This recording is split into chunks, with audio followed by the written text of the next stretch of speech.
शुरू कीजिए।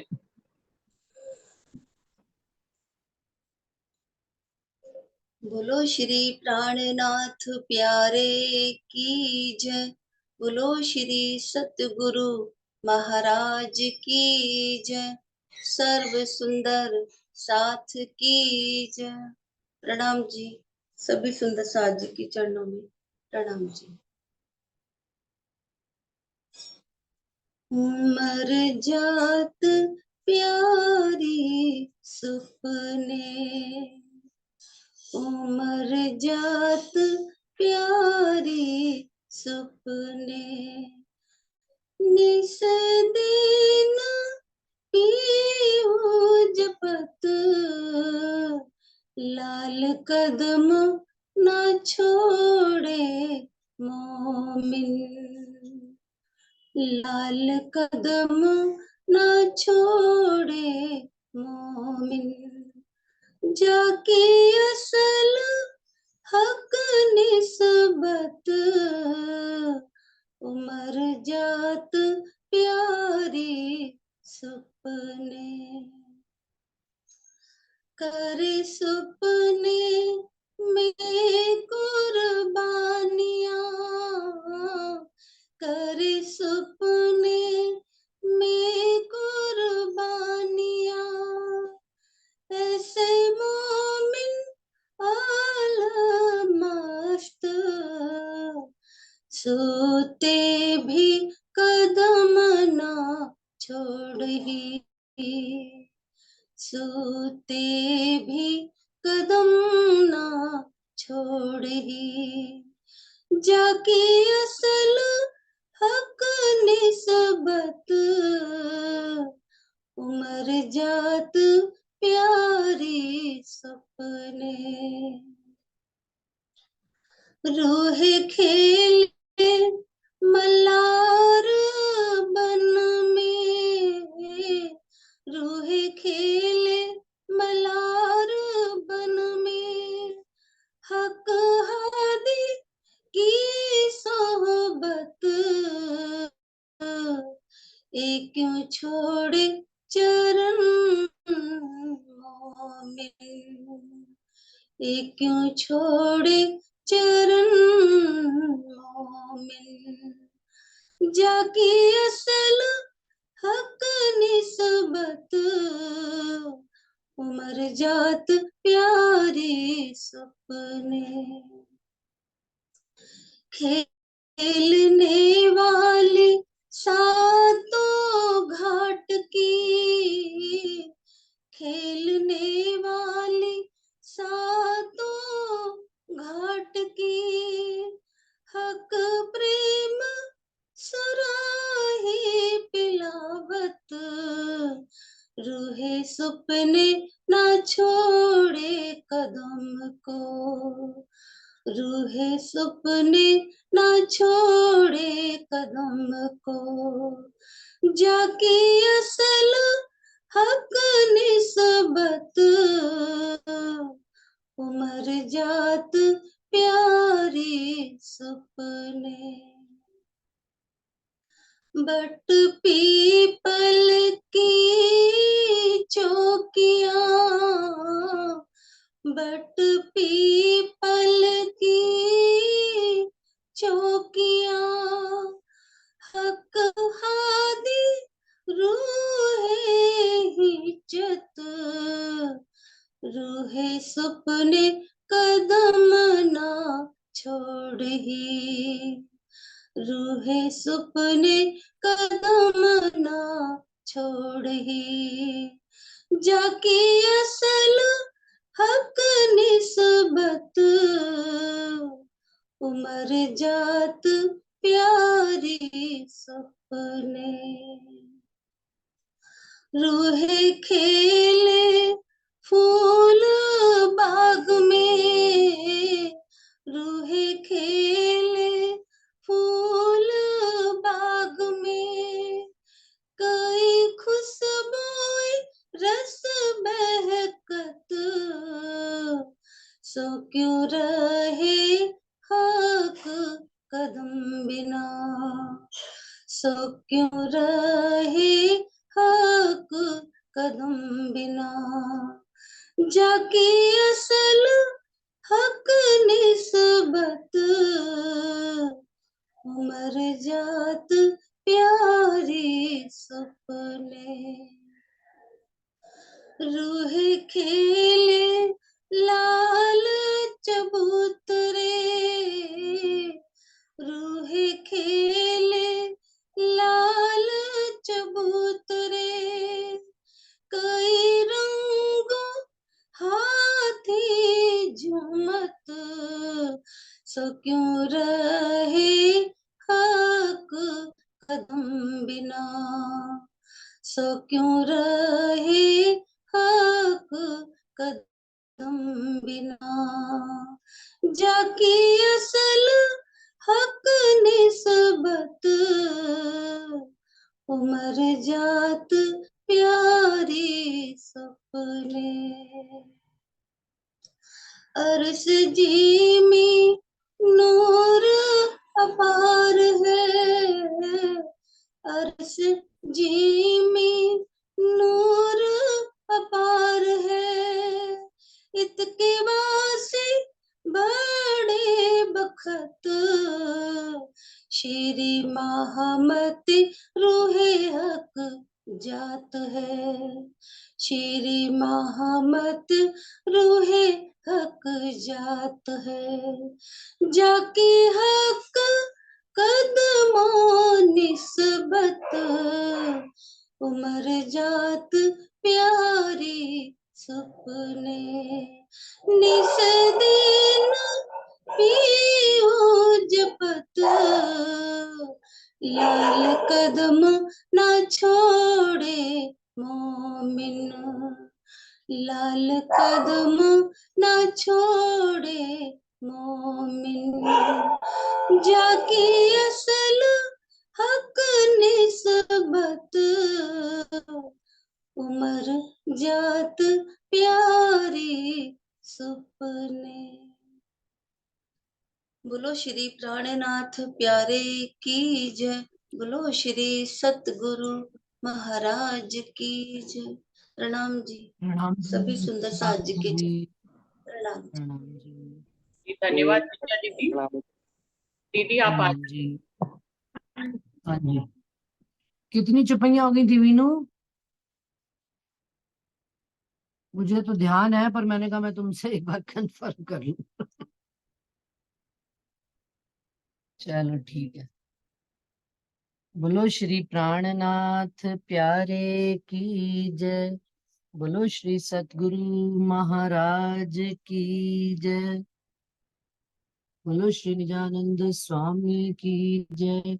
बोलो श्री निजानंद संप्रदाय की जय। समस्त सुंदर साथ की जय। वंदो सतगुरु चरण को, करूं सुप्रेम प्रणाम। अशुभ हरण मंगल करन, धनी श्री देव चंद जी। श्री प्राणनाथ निज मूलपति, श्री महराज सुनाओ। तेज कुंवर श्यामा युगल जी को पल पल करूं, पिया जी को पल पल करूं। प्रथम लागू दो चरण को, धनिये न छुड़ाइयो खिन। लाख तली लालड़िया, मेरे जीव के ही जीवन।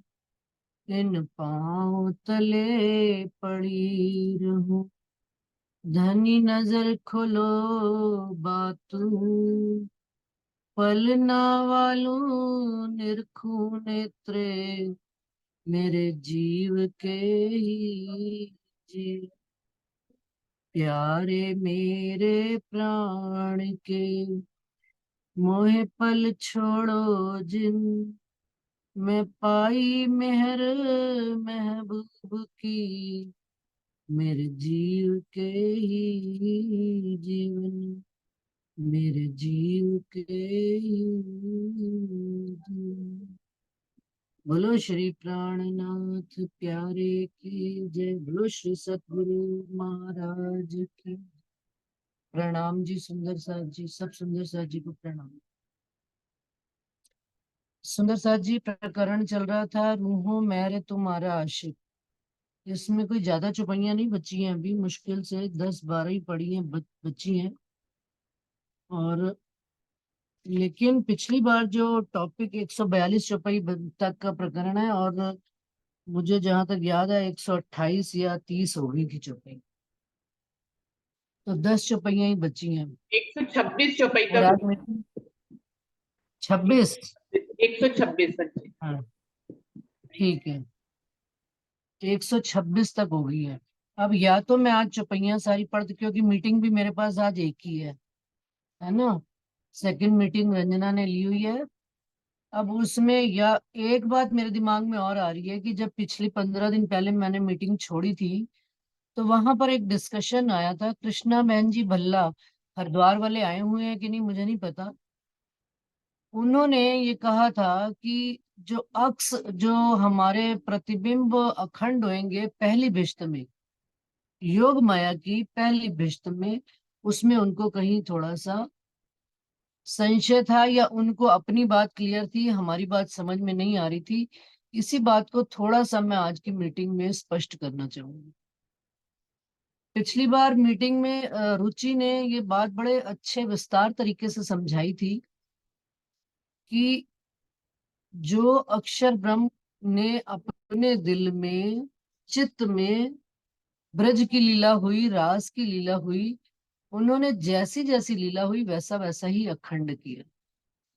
तो जब उन्होंने राजी महाराज से डिमांड करी कि भाई ब्रज की लीला भी मुझे अखंड करनी है, बड़ी प्यारी लीला थी जो 11 साल 52 दिन की थी, तो उन्होंने एज इट इज उठाकर वो लीला अखंड कर ली। प्रश्न यही था कि हमारी सूरत जो है वो कौन सी होगी। एक गवाही तो पहले ये रही कि अक्षर ब्रह्म ने हमारी ब्रज की लीला को एज इट इज अखंड कर लिया, जैसे हम थे वैसे का वैसे, लेकिन तत्व कृष्ण तत्व में आ गया।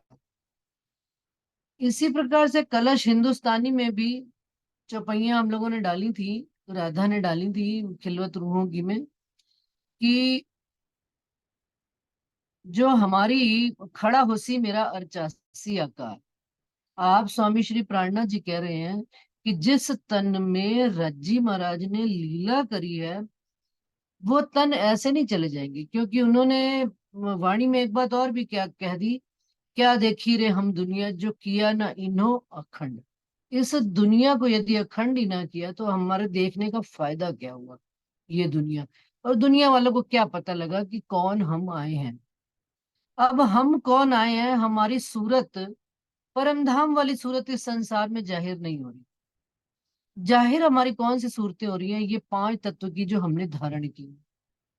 और सुंदर सा जी, मैं इस एक मीटिंग में चाहूंगी कि जो सुंदर साथ अपना विचार रखना चाहे मेरे से, मेरे पक्ष में ना होए, उनके दिमाग में वाणी के आधार पर कोई और बात भी आती हो, तो अपनी बात जरूर स्पष्ट करें। उससे क्या होता है, विचार करने से हमारे अंदर एक नई चीज की उत्पत्ति होती है, नया नया विचार भी आ सकता है, लेकिन वाणी के आधार पर ही होना चाहिए। बस इतना हम ध्यान रखें और उसी को ही सत्य माने।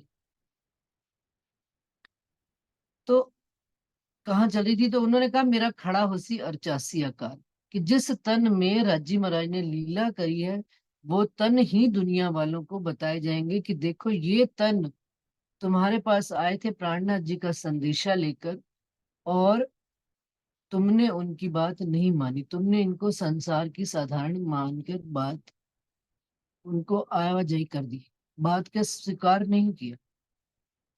इसी बात से रिलेटेड एक बात और भी आती है सुंदर सा जी। अब परात्म से चले हम, कि परम धाम में हमारी पर आत्म का प्रतिबिंब क्या है, आत्म, जिसका कोई आकार नहीं, ख्याल भर।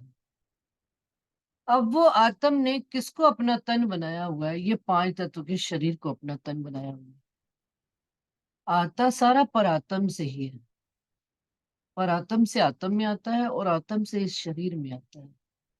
परंतु मोमिन और ये सो सब साहिब के तन, कौन से तन कहे जा रहे हैं, ये तन जिनके अंदर राज्जी महाराज की लीला हुई, जिन तनों के साथ राज्जी महाराज ने लीला करी है।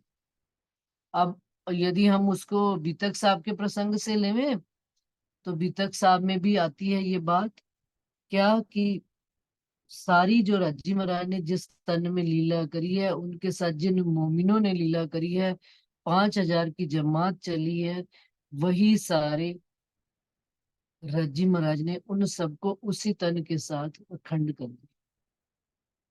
अब मुझे बात समझ में ये नहीं आ रही थी कि कृष्णा भल्ला जी जो बात कहना चाह रहे थे, वो उन्होंने भी कुछ चुपैया भेजी थी मुझे, इसी प्रकरण से ही भेजी थी। तो देखिए सुंदर साथ जी, वहां से मैं थोड़ा सा पढ़ देती हूँ, वहां पर उनकी समझ में और मेरी समझ में कहाँ फर्क आया मुझे नहीं समझ में आया। उन्होंने कहा था, जिन हड़बड़ाओ मोमिनो हुक्म करत आपे काम, खोल देखो आंखें रू की जिन देखो दृष्ट चाम। अब इस चौपाई को उन्होंने किस भाव से लिया है मुझे नहीं समझ में आई बात, लेकिन राजी महाराज कह रहे हैं कि सारी बातों को आप संसार की दृष्टि से मत देखें,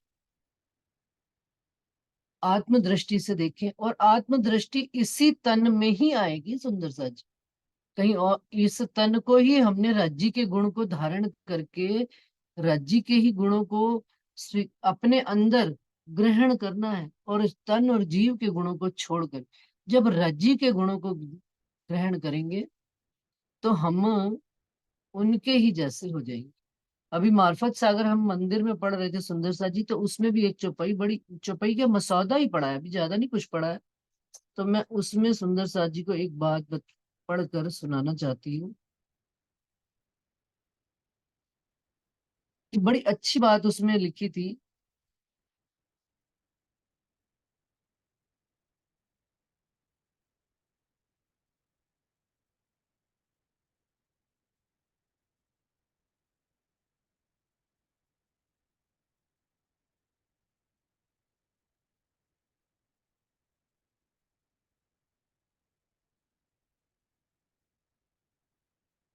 हादी ने वारिस मोमिनों को रूह की नजर खोल के दिल हकीकी पर साहिदियों से नक्श किया है, और दिल अर्श कहा है, और दुनिया मुर्दार भी नजीक मोमिनों के है। ऊपर चुप्पी चली गई। इसमें क्या लिखी है बात चुप ये मसौदे में, कि हक हादी और रज्जी के बीच में जब उनको चुपई, हाँ, हादी के दिल पर आप बैठ के बिगैर हिजाब बारीक बातें चौपाई मुंह से कहलवाई। क्या इसमें बात बता रहे हैं कि बिगैर हिजाब, हिजाब का क्या मतलब, बिना पर्दे के जो महराज ठाकुर का तन था, और राजी महाराज से जो बात आ रही थी, वो दोनों तन एक हो चुके। अब महराज ठाकुर का तन तन नहीं रह गया था, वो आप साक्षात प्राणनाथ जी का तन हो गया था, वो 5 तत्व का ही तन। अब उसी तन समेत उनको, अभी हमने तीज और चौथ पर सुनी है बात कि अंतर ध्यान हो गए। क्या अंतर ध्यान हो गए कि उनको उस तन समेत बैठा दिया गया झूले पर, पन्ना जी के अंदर, गुम्मट जी के नीचे। परंतु ये बात तो गांधी पुजारी जी ने कही है कि उन्होंने आज दिन तक पन्ना जी में हमने उनके मरण दिवस की आरती नहीं उतारी, कि शरीर खत्म हो गया ऐसा कह के नहीं। हाँ, हम आरती उतारते जरूर है। आरती किस बात की उतारी है, कि आप शिवजी साहिब जी हमको कह गए कि मेरा स्वरूप इस वाणी को देखो, और वाणी पधराकर पंचमी के दिन आरती उतारी गई। विरहा वाणी गायन किया जाता है क्योंकि वो अब हमसे पर्दे में हो रहे हैं, लेकिन धनी से बेहिजाब हो गए, हिजाब के रहित। मतलब अब पर्दा उनका धनी का और उनका पर्दा बिल्कुल हट चुका है। इसी चौपइयों से लिंक में अब यहाँ पर आगे जो चौपइयां आ रही हैं, आज जितनी पढ़ी जाएंगी पढ़ते हैं। अब कहीं पर भी किसी सुंदर साथ को इसमें डाउट है, या कोई किसी के दिल डाउट ना भी हो, किसी को अपनी बात क्लियर है, तो वो हमें अपनी बात समझा दे, ताकि हो सकता है उनकी बात हमें समझ में आ जाए। जिसकी बात सब सुंदर साथ को, क्या पता किसकी बात कौन सी लग जाए। तो सुंदर साथ जी, ओपन इनविटेशन है, आइए अपनी बात रखिए। देखिए, नूरी स्वरूप तो परम धाम से, ये तो जगह जगह वाणी में आया है, नूरी स्वरूप तो परम धाम से बाहर कभी आएंगे ही नहीं, चाहे वो योग माया हो, चाहे वो हम्म, काल माया हो। नूरी काल में, स्वरूप हमेशा बिल्कुल। से ही वही है, वही रहेंगे। वहां से एक तिनका भी बाहर नहीं आ सकता, ये तो खाली नजर आई है आत्म को। नूरी स्वरूप हम्म, नहीं आ सकते, जिसको ये कह रहे थे कि नूरी स्वरूप के प्रतिबिंब पहली दृष्टि में हाँ, अखंड होंगे। नूरी स्वरूप के प्रतिबिंब नहीं अखंड हो सकते, क्योंकि नूरी जो चौपैया उन्होंने भेजी थी ना, उनमें ऐसा अर्थ लिखा हुआ था कि ये हम्म, जो परम धाम परातम है, उसके प्रतिबिंब स्वरूप है। परातम के प्रतिबिंब स्वरूप ऐसा अर्थों में लिखा हुआ था। तो उसका मतलब ये नहीं है कि नूरी स्वरूप के जो वहां पे जो सूरत है हमारी नूरी स्वरूप वाली, वो यहाँ पर अखंड होएगी, ये नहीं कहा गया था। मैंने ये भी बोला था, उन्होंने मुझे पर्सनली भी भेजी थी। मैंने कहा ये हम्म, अर्थों में लिखा है, लेकिन चौपाई में ऐसा भाव नहीं आ रहा है। अर्थ में समझाने हम्म, को कैसे लिखे, तो उन्होंने कह दिया कि भाई परातम के स्वरूप ही तो है जो अखंड होएंगे वहां पर, परातम के प्रतिबिंब भी तो है जो पहली विस्त में अखंड होएंगे। ऐसा अर्थों में लिखा है, लेकिन उसका भाव ऐसे नहीं लेना चाहिए कि वो नूरी स्वरूप वाले, नूरी रूप वाले, नूर वाले यहाँ पर आ जाएंगे। नूरी वाले नहीं आ सकते। नहीं, और एक बात मेरी ये भी बात समझ में आती है कि पर आत्म के प्रतिबिंब कौन है? आत्म, और आत्म का प्रतिबिंब क्या है? ये तन हमारे, तो ये यही तो लिख अखंड दिया होंगे। था उनको, यही उनको लिखा था कि आप जो अर्थ पढ़ रहे हो उसमें परात्म का जो प्रतिबिंब है वो आत्म, और आत्म का प्रतिबिंब तो अक्स का अक्स, ऐसे ही तो तन, कहा गया है, अक्स का अक्स। बिल्कुल। जीव को हाँ, कहा गया है ये अक्स। हाँ, हाँ जी सुंदर साथ जी, और कोई देखिए रुचि और मेरे को तो ये बात क्लियर है। बाकी और कोई सुंदर साथ को कुछ और तरीके से बात स्पष्ट है तो बता सकते हैं आप। प्रणाम जी। बात तो ये बिल्कुल सही है कि परम धाम की तो एक कंकरी भी नहीं यहाँ आ सकती, तो नूर हम्म, कहाँ से आ जाएगा? परम बिल्कुल, धाम की एक कंकरी आ गई तो 14 तबक ही नहीं रहेगा, तो ये तन कहाँ से रहेंगे? ये तनों को ही तो राज्य अखंड करने के लिए आए हैं, ये पूरे ब्रह्मांड को ही तो मुक्ति देने आए हैं। तो इनमें से ये स्पेशल जो तन चुने गए हैं 12,000 ब्रह्म सृष्टि के, तो उन्हीं को ही तो वहां पर पहली बिस्त में मिलेगी राज्य की अंगना, क्योंकि इनके ऊपर सुरता के बैठी है, तो इन तनों को ही वहां पर अर्चासी आकार, यहाँ पर हम्म, ये चौपाई जो है वो ये यही है कि ये जो बिल्कुल, तन है इन्हीं को ही, श्री प्राणनाथ जी का भी तन ही होगा, वही स्वरूप होगा जो तन पे उन्होंने लीला किया अंदर बैठ के राज्य ने। वो तन अगर वो वहां राज्य का स्वरूप धारण करेगा तो ब्रह्म सृष्टियों के भी वही तन ही वहां बैठेंगे, बिल्कुल, उन चरणों में बैठेंगे, तो तभी तो संसार के लोगों को हमारे ये जो फेस है नजर आएंगे कि हाँ ये तो हमारे घर के पास रहते थे। तो तभी तो वो मतलब पहचान पाएंगे। नूरी तन को कौन बिल्कुल, पहचानेगा? सिर्फ ब्रह्म सृष्टियां, जिनकी आत्म वहां पर आत्म में जाकर पहुंचेगी वही तो उस तन को पहचानेगी, वो तो कोई बिल्कुल। पहचान ही नहीं सकता। और सुंदर सा जी इसमें एक बात और भी है, रूहों मेरे तुम, हाँ, प्रणाम जी, बहुत सही बात कह रहे हो आप राज दीदी। और एक बात और भी आ रही है, जो प्रकरण चल रहा है, रूहों मेरे तुम्हारा आशिक। सुंदर साथ जी कल जो मीटिंग शुरू करेंगे ना हम, इसमें सब जरा बताएंगे राजी महाराज ने हमारे साथ क्या क्या आशिकी पना किया है, क्योंकि मात्र 10 चौपाइयां रह गई हैं। मैं किरंतन जो है अगली बार स्टार्ट करूंगी। तो प्रकरण में से ये बताना है हम सबको कि राजी महाराज ने हमारे प्रति क्या क्या आशिकी निभाई है, जरा इसके पॉइंट्स तो बना के लाए हम, कि कितने पॉइंट्स बनते हैं। उसमें से एक आशिकी उन्होंने ये आशिकी करी है कि जिन तनों पर, कहाँ तक उन्होंने अपनी आशिकी निभाई है कि पर आत्म का प्रतिबिंब आत्म, आत्म जिन तनों पर आकर बैठी है, उस तन से वो आत्म निकल भी जाएगी, हम पर आत्म हमारी अपने घर परम धाम में जागृत हो जाएगी। लेकिन हमारे ये जीव और शरीर, इनको इतनी राज्य ने शोभा दे दी क्योंकि हम उनकी सेवा में अ, खड़े हैं तत्पर। तो राजी महाराज ने कहा कि भाई इनको ही यदि मैंने अखंड ना किया, इनको ही अखंड मुक्ति प्रदान ना की, और इनको ही संसार में अपने जैसा मरातबा, क्या ये तन थे उस मरातबे के लायक? नहीं थे। लेकिन धनी ने कहा ये तनों ने सेवा करी है तो इनको भी वो ब्रह्म सृष्टि के समान मरातबा दिया जाएगा। याद करें, हम अभी भी तक सब पढ़ेंगे किनका, मरु और देवापी का जीव, उन्होंने क्या मांगनी करी कि हमारे तनों के अंदर आकर रज्जी महाराज पूर्ण पारब्रह्म अक्षरातीत आकर लीला करें। और उन्होंने सारे राजपाट छोड़कर वनों में चले गए। उनके जीव की तमन्ना थी कि हमारे ऊपर पूर्ण पारब्रह्म अक्षरातीत आकर लीला करे। तो वो लीला उनके अंदर रज्जी महाराज ने करी। तो उस जीव को क्या लाभ मिला कि उसकी तपस्या का उनको ये फल मिला कि राजी महाराज ने लीला तो करी, परंतु उस जीव और तन को भी राजी महाराज ने प्राणनाथ जी का स्वरूप बनाकर, सारी दुनिया सुंदर जी उन तनों को प्राणनाथ जी मानेगी, जबकि प्राणनाथ जी की पावर तो चली गई। देखा जाए तो जब कयामत होएगी उससे पहले ये चौपाई आती है कि ब्रह्म सृष्टियां राजी महाराज सब संसार से चले जाएंगे और बाद में संसार में कयामत होगी। तो ये तन जो है हमारे, केवल मात्र ये तन ही वहां पर पहली भिष्ट में अखंड होकर सारी दुनिया को राजी महाराज प्राणनाथ जी का स्वरूप क्या दिखाया जाएगा, श्री महराज ठाकुर का तन। श्यामा जी का स्वरूप क्या दिखाया जाएगा, श्री देवचंद्र जी का तन।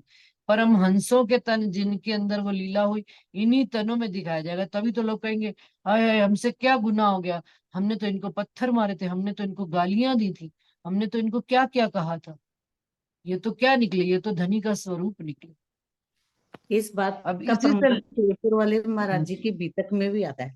जब शेरपुर वाले बताइए। महाराज जी एक चट्टान पर बैठ जाते, जो गुफा रूप होती है, शायद ये सोनगिरी हाँ। वाली है, वहां से जब वो लाइटें बंद होती हैं, वो गाड़ियां रुकती हैं और माफी हाँ मांगते हैं, महाराज जी तो उठ के चले गए वहां से। लेकिन आज भी उस स्थान को जो भी गाड़ियां वहां से निकलती हैं, लाइट बंद करते हैं और अभी भी वहां पर प्रणाम करके ही निकलते हैं। मतलब ये प्रमाण हमें देता है कि अगर ये तन रज्जी ने करे हैं तो वो वहीं पहली भिष्ट में अखंड तो यही तन होंगे। और बिल्कुल ये बात आपने जो बताई है कि चट्टान वाली बात, देखो महाराज जी तो चले गए लेकिन उस चट्टान में भी इतना असर रह गया। चट्टान क्या है, पांच तत्व की चीज ही तो है, रोड़े बीच आवाज आसी आसी। तो ये राजी महाराज ने हमें एग्जाम्पल के तौर पे बातें बताई है। यही तो लाड है रज्जी के। हाँ यही तो आशिकी है उनकी, कि बिल्कुल। देखो तुम चले जाओगे तो भी दुनिया सारी जिंदगी तुमको याद रखेगी। चलिए सुंदरता जी फिर चौपाई शुरू करते हैं। टाइम तो अभी है 10 मिनट। तुम खेल में आए वास्ते करी कायम जिमी आसमान, तिन सबके खुदा तुमको किए बीच सरभर लाहूत सुभान। यही चौपाई 126वीं आ रही है कि हम खेल में रूहें आए हैं इसी वास्ते राजी महाराज ने 14 तबक को कायम कर दिया, जिमी आसमान कायम कर दिए और तिन सबके खुदा तुमको किए। और सारे 14 तबक के जो है खुदा परमात्मा किनको बना दिया, हमको बना दिया। इसका अगली चौपाई में अर्थ आ रहा है, बीच सरभर लाहूत सुभान। सारे संसार के बीच में राजी महाराज कह रहे हैं हमको कि देखो तुमको मैंने इनका खुदा बना दिया है। कैसे? सो भी पूजे तुम्हारे अक्स को, तुम आए असल वतन, तिन सबकी लज्जत तुम्हें आवसी, सब तले तुम्हारे इजन। सो भी पूजे तुम्हारे अक्स को, हमारे अक्स को पूजेंगे, पर आत्म की आत्म और आत्म का ये अक्स हमारा जीव और शरीर। तभी तो कहा जाता है कि यदि हमारे जीव और शरीर को एक करनी में, मतलब रहनी में हमारी रहनी नहीं आ पाती, तो क्या कहते हैं, एवं नाम धराई फिर दिया ने, ब्रह्म सृष्टि के नाम तो धरा लिए लेकिन उनकी जैसी चाल नहीं चल पाते। नाम धराने का क्या मतलब है, भाई हम कहला तो महारानियां रहे हैं लेकिन लक्षण हमारे कैसे हैं, बिल्कुल हल्के। तो हमें लक्षण भी उस राजा की रानियों की तरह से ही करके दिखाने पड़ेंगे। हम ऐसे नहीं कर सकते कोई भी गलत काम कि जो हमारे स्वभाव के मतलब जो रज्जी महाराज ने जो हमें राह बताई है उसके विपरीत हम काम करें। हम करेंगे तो उंगली किस पर उठती है, रज्जी महाराज पर। अब करने वाला तो ये पांच तत्व का तन ही है, लेकिन इससे भी काम वही राजी महाराज करवाते हैं जिससे उनकी शोभा बढ़े ना कि कम। और यदि हम करते हैं तो झट से कहा जाता है देखो इसका जीव आड़े आ रहा है, इसके जीव जो है कि अभी तक राज्य की बात को उसने एक्सेप्टेंस नहीं की या स्वीकार नहीं किया, तभी तो जीव टल होसी आत्म होएगा। हमारा जीव आत्म कब होता है सुंदर सा जी, जब हम धनी को पूर्ण संपूर्ण रूप से स्वीकार कर लेते हैं। मेरा जीव ने उनको स्वीकार कर लिया कि धनी, आप जैसा तो कोई मेहरबान इस संसार में है ही नहीं, आप जैसे तो कृपा दृष्टि करने वाला कोई है ही नहीं, और आप जैसा तो मेरे साथ जिसने आशिकी करी है कोई और कर ही नहीं सकता। जैसे ही ये जीव के अंदर स्वीकारोक्ति आती है, सुंदर सा जी, एक्सेप्टेंस आती है, हमारी चाल ही बदल जाती है, हमारी रहनी बदल जाती ऑटोमेटिकली। हम कोई गलत काम करने लगते हैं तो झट से दिल में आ जाता है कि धनी, आप तो ऐसा वर्णन करते हो, आप तो ये बताते हो अवाचक हुए चलियो, और देखिए मैं तो कौन सा काम कर रही हूँ, मैं तो आपके विपरीत काम कर रही हूँ। आपने मुझे अभी कल समझाया अवाचक होके चलना, मुख में आवाज नहीं, और फिर मैं बहसबाजी और लड़ाई झगड़ों में पड़ गई। तो ये धनी हमको समझाते हैं ना, हमारा जीव हमको, हमारा जीव भी अब उनके, उनकी बाउंड्री वॉल में आ गया, कहते हैं ना उनकी ऑरा में आ गया, धनी के ऑरा में। धनी का ऑरा तो सारे संसार में है, लेकिन जो उनके ऑरा को महसूस करे, उनकी ऊर्जा को महसूस करके, उनके गुणों को महसूस करके, तभी तो हमारे अंदर उनके गुण जागृत होंगे, सुंदर सा जी। और तभी मेरा जीव टल होसी आत्म होएगा मेरा शरीर। तो क्या कह रहे हैं, सो भी पूजे तुम्हारे अक्स को, तुम आए असल वतन। आए हम असल वतन से हैं। हमारे अक्सों को क्यों पूजा जा रहा है? क्योंकि इन तनों के अंदर वो असल तन की वो खूबी, वो निस्बत आई बैठी है। तिन सबकी लज्जत तुम्हें आवसी, सब तले तुम्हारे इजन। और हमको क्या आएगी लज्जत? सब बातों की आएगी, परम धाम की, परात्म की लज्जत तो आएगी आएगी। संसार भी जब हमको बड़ा मान के पूजेगा, वो कहते इस बात की भी राजी महाराज तुमको लज्जत देंगे, सब तले तुम्हारे इजन। राजी महाराज, हम तो आपके हुक्म को कहते थे कि हमारा हुक्म छोटे मोटे कामों में नहीं, कहते तुम्हारे तले, तुम्हारे चरणों में ये हुक्म चलेगा। धनी जी का हुक्म क्या है कि रूहें जैसा कहेंगी वैसा चलेगा, लेकिन कब?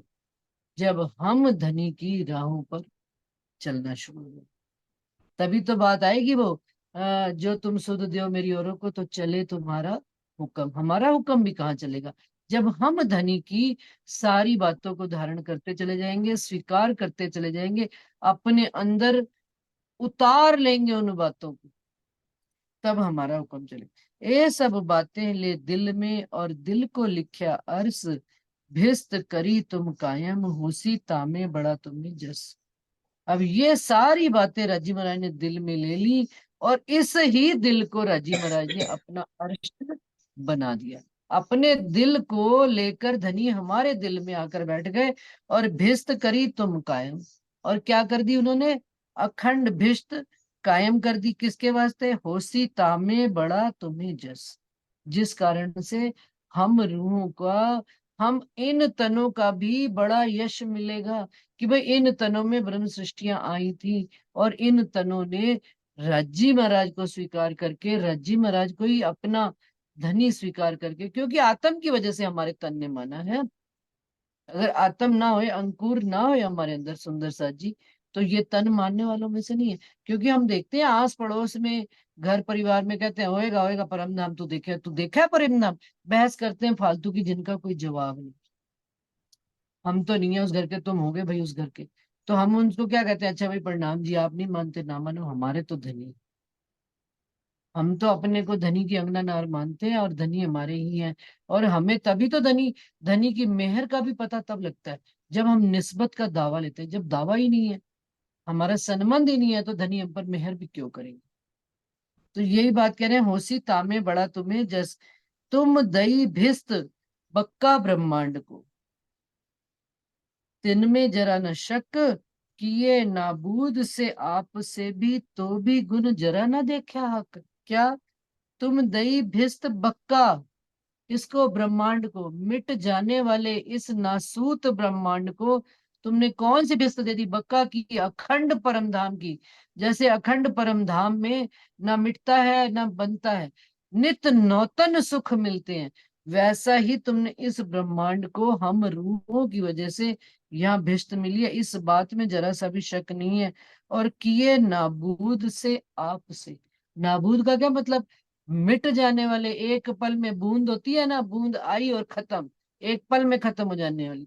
और उनको कैसा राजी महाराज कहते हैं, कर दिया तुमने आप सा, अपने जैसा, अखंड आनंदमयी, राजी महाराज के स्वरूप का जैसा, अपने जैसा बना दिया, तो भी गुण जरा ना देखा। धनी का ये गुण हमने देखा ही नहीं। ये धनी की आशिकी हमने पहचान ही नहीं करी आज दिन तक कि धनी हमारे साथ कैसा आशिकी निभा रहे हैं। सो तुम्हें याद आवसी और तुम्हें करसी याद, तुम पूजे जिमी बक्का मिने अजू इनका केता लोगे स्वाद। क्या वो सो तुम्हें याद आवसी, ये बात तुमको भी याद आएगी, और ओ तुम्हें करसी याद, हमको क्या याद आएगी भिष्ट में कि देखो मैं इसको कहने गई थी संदेशा देने कि मुझे मेरे धनी इस संसार में मिले हुए हैं, पूर्ण पारब्रह्म अक्षरातीत। राजी महाराज अपनी वाणी में ये कहते हैं, और ओ तुम्हें करसी याद। और ये दुनिया वाले जब पश्चाताप की अग्नि में याद आएंगे तो इनको भी याद कराया जाएगा, देखो तुम्हारे पास ये सुंदर साथ आया था बात कहने तुम्हारी घर की, और तुमने उनकी बात नहीं मानी थी। तुम्हें पूजे जिमी बक्का मिने, और तुमको कैसे पूजेंगे, जैसे परम धाम बक्का मिने क्या मतलब, अखंड भूमि में भिष्टों में पूजेंगे। अजू इनका केता लोगे स्वाद, और कितना इस बात का स्वाद लोगे भाई। अब चलो अपने घर, राजी महाराज अपनी निस्बत को जगा रहे हैं कि इन साहिबियों के चक्कर में पड़कर हम धनी के सुख से वंचित न हो जाए। ये साहिबी धनी का सुख आता रहे तो ये साहिबी बेकार है, ये साहिबी किसी काम की नहीं। वो राजा की रानी बिल्कुल बेकार है जिसको धनी का सुख ना मिलता हो, और केवल मैं राजा की रानी हूँ, मुझे संसार में लोग पूज रहे हैं, और देखो मैं बड़ी गाड़ी में जा रही हूँ, बड़ी कार में घूम रही हूँ, मेरे पास करोड़ों की संपत्ति है, मैं शॉपिंग करने जाती हूँ, मैं ये करने जाती हूँ, मैं वो करने जाती हूँ, लेकिन उसको धनी का सुख नहीं मिले तो वो महारानी, मैं इश्क बिना मैं भई वीरानी।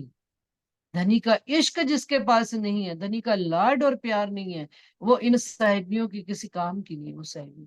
वो साहिबियां हमें जहर समान लगती।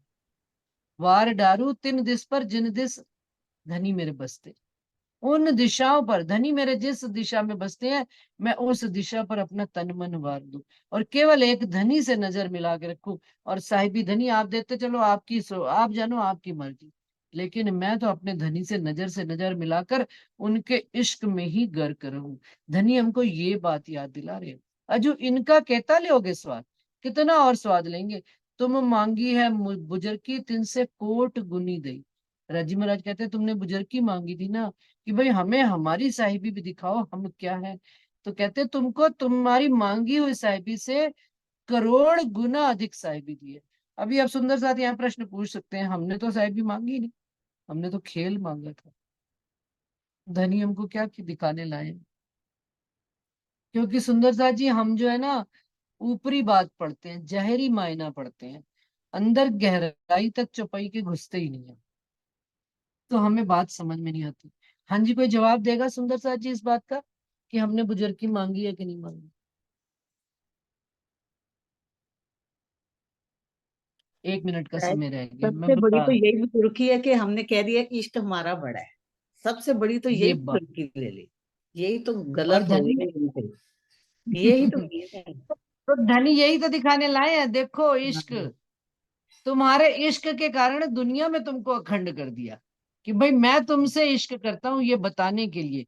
और एक बात ये भी है, धनी ने कहा मैं तुम्हें तुम्हारा दिखाऊं इश्क और दिखाऊं साहिबी, अपना इश्क और साहिबी दिखाने लाए हैं हमको। तो उनकी साहिबी हमारी साहिबी तो है।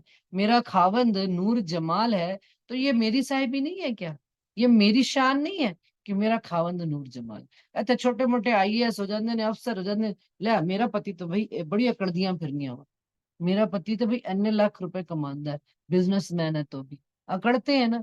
तो यहाँ पे हमें धनी का वो नहीं आता, मैं खुद ही धनी का स्वाभिमान कि धनी की, अरे वाह भाई वाह, मेरा पति तो नूर जमाल है, मेरा खसम नूर जमाल, उनके होते मुझे क्या चिंता है भाई।